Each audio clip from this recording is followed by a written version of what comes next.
Hi everybody, I'm Joe Reinagel. I am a sports guy. I was on TV for 25 years. Now I do a radio show, Sports Talk Radio, The Blitz 94.1, and I do that from 2 to 6 Monday through Friday. I had lens replacement surgery with Parkhurst NuVision, and I gotta tell you, the results have been fantastic. I didn't have any idea what I was in for, I'll be honest with you. A little bit apprehensive too before I came in here, but from the moment I walked through the door, it was just an incredible feeling. They made me feel comfortable. Dr. Nasser did the surgery, talked me through the entire thing, so any question that I had, he answered it right on the spot.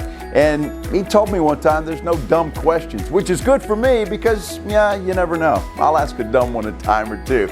But he was great. And what I liked the best about it, when I came in here, I actually came in here a couple of times, they had to make sure that I was a candidate for this lens replacement surgery. So they checked me out thoroughly and made sure that I was and that I fit the bill. I did.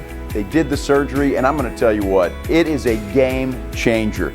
No more readers, no more glasses, none of that stuff. I can read menus, I can read my computer, anything at all up close. The vision is fantastic. It is a sense of freedom. I'm telling you, I can't brag enough about the folks here at Parkhurst NuVision and my new vision. It is fantastic.